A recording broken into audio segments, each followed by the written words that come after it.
안녕하세요. 부동산 비즈니스 시간입니다. 네, 중간고사 시험 잘 치르시고 이번 주 잘 쉬셨습니까? 시험이 조금 어려웠나요? 아, 제 딸은 좀 쉽게 낸다고 했는데 만점이 안 나와서 조금 아쉬운 점도 있었습니다. 하지만 블로그 같은 SNS 경우는 이론보다는 실전이 더 중요하지 않겠습니까? 여러분들이 이번 학기에 이 블로그를 좀 배우셔서 여러분들의 업에 좀 더 도움이 되면 좋겠다 하는 생각입니다. 네, 이번 시간은 블로그 글쓰기 시간입니다. 첫 번째 시간은 제가 블로그에 관한 여러 소문 사례를 한번 알아봤습니다. 복사해도 되나요? 사진을 몇 장 쓸까요? 아니면 공유해도 되나요? 정말 많은 질문들이 있습니다. 그래서 그런 부분들이 어떤 것이 있는지, 과연 그런 소문들은 정말 적용이 되는 건지, 이런 부분들에 대해서 한번 설명해 보도록 하겠습니다. 네, 먼저 많은 포스팅은 삼가하고 하루에 1개에서 3개씩 시간을 두고 포스팅한다. 어, 포스팅을 많이 하는 것보다는 하루에 1개 내지 3개씩 시간을 두고 한다. 이런 말인데요. 꾸준히 올려야 첫 번째를 탈출한다. 그런 게 아니라고 합니다. 한 주제에 대해서 빨리 검색 결과 상위에 노출되고 싶어서 글을 반복적으로 쓰는 것은 좋지 않는 습관이고요. 정확하게 일정한 시간 간격을 두고 글을 쓰면 오히려 어부징으로 오판될 수도 있습니다. 그래서 너무 정확하게 하는 것보단 일단 처음에 블로그를 할 때는 저는 그렇게 권합니다. 하루에 한 2개 정도씩 쓰면 조금 빨리 상위 노출이 됩니다. 왜냐하면 글이 많기 때문에 일단 사람들이 읽을 거리가 많아지는 거죠. 그래 되면 조금 상위 노출이 빨리 진행되지 않을까 합니다. 네, 두 번째는 상업적인 블로그가 아닌 블로그가 저품질에 걸리면 일상글을 적어야 한다. 정말 블로그 저품질에 대해서 많이 블로그 하시는 분들은 예민합니다. 상업용 블로그는 매일 일상글을 올려야 한다? 아니라고 합니다. 검색에 잘 놓으려면 놀 시간에 일상글이라고 포스팅해라 라고 하시는 분들도 계신데요. 검색 결과를 고려한다면 결코 좋은 방식이 아닙니다. 특히나 기업이나 단체의 블로그라면 누구보다 가장 잘 제공하고 있는 전문성 있는 콘텐츠가 많음에도 불구하고 전문성 있는 정보와는 별 관계없는 맛집 소개나 생활 정보 등을 포스팅하는 것은 검색 결과에 도움이 되지 않습니다. 즉, 이 말은 우리가 부동산의 전문성을 가지고 있는 업이다 하면 그 업에 맞는 전문성 있는 콘텐츠가 필요하다라는 말입니다. 일상 그림제 여부는 관계가 없다고 합니다. 기존의 이용자가 써왔던 주제가 있다면 그 주제와 관련해서 검색 이용자의 입장에서 유용한 정보를 쓸 수 있도록 C랭크가 높아집니다. 그러니까 C랭크는 전문성을 위주로 합니다. 그래서 전문적인 내용만 콘텐츠를 만들어가면 충분히 블로그는 상위 노출될 수 있다라고 생각하시면 됩니다. 결론적으로는 10개의 일상글보다는 전문성 있는 1개의 글이 검색을 통한 방문자들의 만족도가 높기 때문에 훨씬 검색 결과에 좋은 영향을 줄 수 있다. 그래서 10개 일상글보다는 내 전문성 있는 내용을 올려주는 게 좋다라고 생각하시면 됩니다. 네, 다음은 블로그를 장기간 관리하지 못하면 저품질이 된다라는 말도 있습니다. 저품질 블로그라는 개념은 존재하고 있지 않습니다. 다만 블로그를 장기간 관리하지 않을 경우에는 활동성이나 전문성이 떨어져서 작성하고 있던 주제에 대한 C랭크가 떨어질 수는 있다고 합니다. 하지만 다시 꾸준하게 블로그를 관리하게 되면 C랭크가 높아지게 됩니다. 다음은 검색에 잘 안 나오면 블로그를 초기화하거나 버려야 한다. 이런 말도 있다고 합니다. 이것 또한 정답이 아닙니다. 어느 순간 어떤 글을 써도 통합 검색 결과에 블로그 포스트가 노출되지 않기 시작을 했고 그 이후로도 어떠한 노력을 해도 다시는 통합 검색 결과에 노출되지 않으니 차라리 새로 블로그를 시작하는 게 효과적이라고 생각할 수는 있습니다. 하지만 근본적인 문제가 무엇인지 확인하지 않는 상태에서 같은 패턴으로 블로그 운영을 반복하는 것은 적절한 해결 방법이라 할 수 없을 것 같습니다. 그래서 일단 블로그에 검색이 잘 안 나오면 그 문제가 무엇인지부터 알아봐야 된다라는 이야기입니다. 유입수 500명은 유지해야 저품질이 풀립니다. 이것 또한 정답이 아닙니다. 유입수에 대해서는 몇 명이 이상이 들어와야 된다라는 기준으로 분류하지는 않는다고 합니다.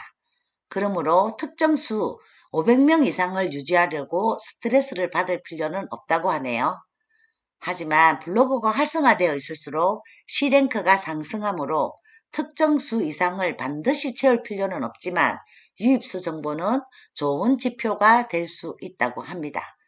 일단 우리가 블로그 통계라는 게 있습니다. 블로그 통계에서 내 블로그가 어떤 검색어를 타고 유입을 하는지 이런 부분들을 체크하면서 전문화된 블로그를 만들면 좋을 것이다 라고 생각하시면 됩니다. 네, 다음은 방문자 수가 급격하게 늘어나거나 공감이 급격히 늘어난 경우에 저품질이 된다. 저는 이런 경험이 있었습니다. 잘 나갔던 블로그가 갑자기 방문자 수가 급격하게 늘어나면서 이게 저품질로 떨어지고 노출이 안 되는 경우도 있었습니다. 근데 뭐 이 네이버 검색에서는 아니라고 하니까 일단 이 부분도 한번 살펴보도록 하겠습니다. 반대로 스크랩, 댓글, 공감을 늘리면 검색 결과에 잘 나온다. 안 좋은 블로그와 이웃을 맺으면 내 블로그도 안 좋아진다. 이런 말도 있습니다. 네, 이 또한 정답이 아닙니다. 방문자 수의 급증이나 공감의 급증과 같이 글 작성자가 제어할 수 없는 지표가 급증하였다고 검색 랭킹에 직접적인 이유를 주거나 불이익을 주지는 않는다고 합니다. 경쟁 블로그의 검색 노출 순위를 낮추기 위한 행위, 대량 아이디를 기계적으로 생성해서 거미줄처럼 이웃을 맺는 어뷰징 패턴, 그리고 스댓공, 이게 스크랩, 댓글, 공감, 품앗이 등 비정상적인 방법을 통해서 조작이 가능한 지표를 신뢰할 수 없기 때문이라고 합니다. 또한 특정 블로그를 검색 결과 상위로 올리기 위해서 각종 불법적인 툴을 이용하여 방문자 수를 속이는 행위 등의 행위는 아주 짧은 시간 동안은 통하는 것으로 보이지만 각종 스팸 필터링과 어뷰징 제어 시스템이 그런 시도를 막고 있습니다. 이런 행위는 불법이므로 무심코 따라해서는 안 됩니다. 그래서 그 네이버가 이렇게 검색 엔진이 자주 바뀌는 이유 중에 하나가 이겁니다. 불법 어뷰징 패팅을 만들고 스댓공 포마시를 만들면서 이렇게 상위 노출 작업들을 하는 회사들이 있습니다. 그래서 이렇게 네이버 블로그가 검색 엔진을 자꾸 바꾸면서 이런 시도를 막고 있습니다. 네, 다음은 깨끗한 IP 주소에서 포스팅을 해야 된다. 이것 또한 정답이 아닙니다.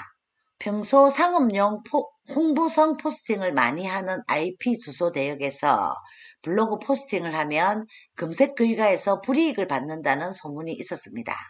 그래서 심지어 정정 IP 주소를 쓰기 위해서 중요한 포스팅은 외딴섬으로 가서 쓰는 사례도 있었다고 하네요.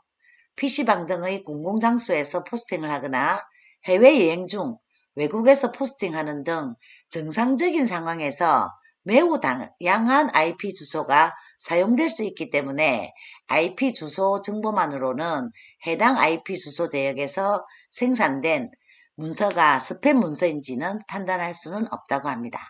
그래서 스팸 필터에서 활용하는 IP 주소 정보는 블로그 생성에서 유통까지 스팸 문서의 여러 가지 특징적 패턴들과 결합했을 때에만 영향을 준다고 합니다. 그래서 이 마지막을 정확하게 보시면 보통의 정상적인 블로그라면 굳이 IP 주소를 신경 써서 쓰실 필요는 없고요. 포스팅 중간에 IP 주소가 바뀌는 건 역시 일상생활에서 발생할 수 있는 상황이기 때문에 별다른 영향을 주지는 않습니다. 그래서 어떤 분은 그러시더라고요. 자기는 집에서만 쓰니까 집에서만 해야 된다. 뭐 회사에서 쓰면 회사에서만 해야 된다. 막 이런 이야기들이 있는데 뭐 굳이 그렇게는 할 필요가 없다라는 이야기를 하고 있습니다.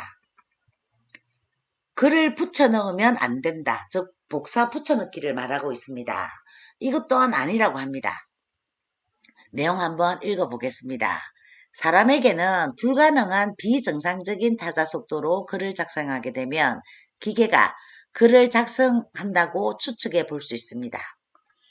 그래서 기계가 작성한 글은 스팸 문수로 분류해서 검색 결과에 노출되지 않도록 하고는 있습니다.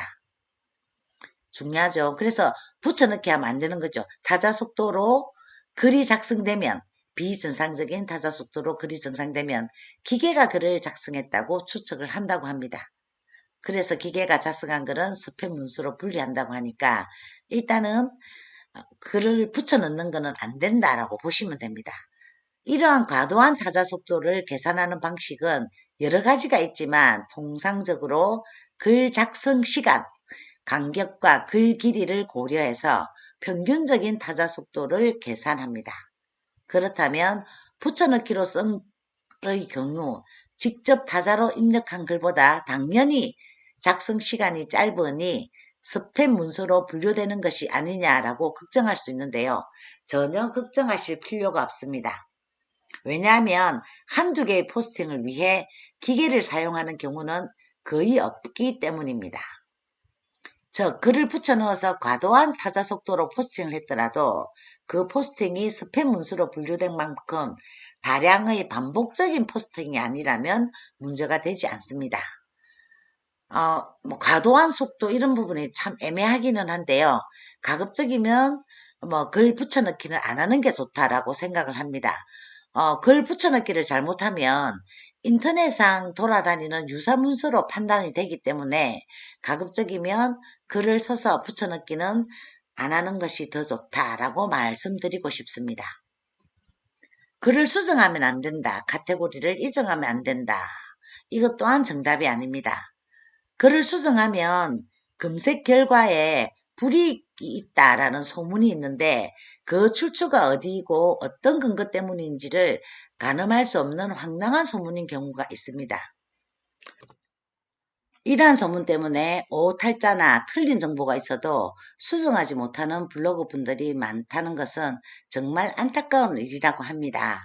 특정 게시물 하나를 생성해 두고 검색량이 많은 이슈 검색어를 업데이트하면서 검색 트래픽을 늘리려는 패턴의 어부징이 과거에 잠시 유행한 적이 있기는 했지만 이러한 어부징을 감지하는 조건이 글의 수정 여부는 아니었습니다.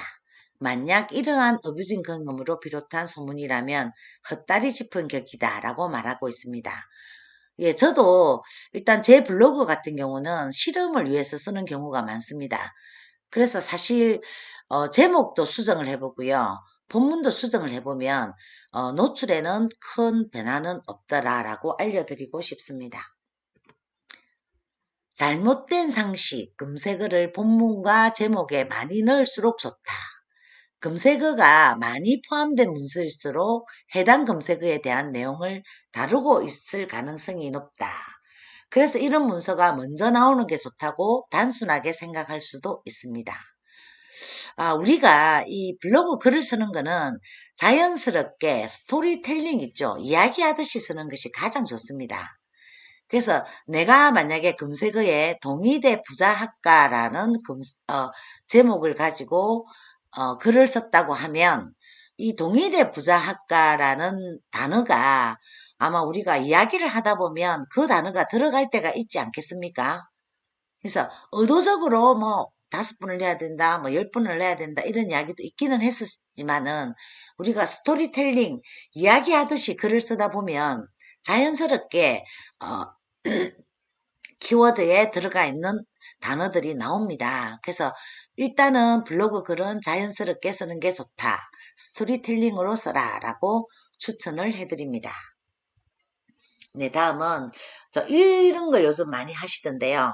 땡땡땡 수분크림, 수분크림 순위, 수분크림 추천, 수분크림 사용 후기, 수분크림 리얼 후기. 자, 어떤 당사자가 수분크림에 대한 글을 쓰면서 여기 나오는 이 글을 반복적으로 의도적으로 쓰는 겁니다. 보시면 당연히 이렇게 인위적으로 검색어를 넣어서 작성된 문서는 검색 사용자의 선호도가 떨어지기 마련이기 때문에 검색 랭킹 로직에 의해서도 검색 결과에도 자연스럽게 후순위로 물려납니다. 그래서 이런 글이 반복적으로 나오는 건 좋지 않다. 한 번 정도만 써도 됩니다. 내가 중요하게 생각하는 키워드는 그죠? 아니면 제목에 나오는 것처럼 내가 수분크림을 뭐 사용했더니 뭐 이게 이렇게 좋더라. 그런데 이 수분크림에 대해서 알아봤더니 수분크림 순위 중에서도 꽤 높은 순위에서 사람들이 많이 선호하는 수분크림이더라. 뭐 이런 식으로 우리가 이야기하면 이렇게 의도적인 글쓰기는 아니라는 거예요. 그러면 검색 결과에서도 나쁜 영향이 미치지 않는다는 겁니다. 자, 제목은 글의 내용을 대표할 수 있는 명확하고 간결한 것이 좋습니다. 또 어떤 분은 제목은 길게 쓰라 하는 부분도 있습니다. 그래서 저는 조금 제목은 간결하게 쓰는 편이고요. 간결한 게 좋다고 생각을 합니다. 네이버 검색창에 우리가 제목을 길게 적어갖고 들어오는 건 아니잖아요. 그래서 노출이 되고 싶은 키워드는 제일 앞쪽에 쓰는 게 맞고요. 그 키워드 플러스 세부 키워드까지 넣어서 글을 쓰는 게 가장 좋습니다. 대표 키워드가 동의대 부자학과라고 하면 동의대 부자학과, 뭐 부동산 이 비즈니스 학과, 뭐 교내 나들이 뭐 이런 식으로 쓰면 뭐 자연스럽게 동의대 부자학과도 들어가고 부동산 이 비즈니스 학과도 들어가고 이런 식으로 제목을 적으시면 됩니다. 네, 이 내용도 잠시 살펴보겠습니다. 많은 사람들과의 정보 교류와 소통을 중시하는 블로그라면 연어 창작물과 같이 글쓰기 기술이 매우 중요합니다. 특히 검색 결과를 통해서 블로그에 접속하는 불특정 다수 검색 사용자와의 소통을 고려한다면 검색 결과에 보이는 제목이야말로 가장 중요하다고 볼 수 있습니다. 제목은 글의 내용이 무엇인지 알려줄 뿐만 아니라 글의 품질을 보여주기도 합니다. 그래서 검색 사용자가 검색 결과 중에서 문서를 선택할 때 가장 먼저 중요하게 보는 것이 제목입니다. 그래서 제목의 중요성을 여기서 이야기하고 있습니다. 검색 결과에서 좋은 제목이란 검색 사용자가 입력한 검색의 의도를 이해하고 원하는 정보가 이 문서에 있음을 잘 표현할 수 있도록 해야 되는데요. 그러기 위해서는 가급적으로 명확하고 간결한 제목이 좋다고 합니다. 굳이 이렇게 제목에 검색어를 나열하지 않더라도 본문에 문단이나 표를 잘 활용해서 정리를 하면 검색 결과에도 잘 넣을 수 있고 실제 정보 전달력 또한 높일 수 있어서 꽤 효과적이라고 합니다.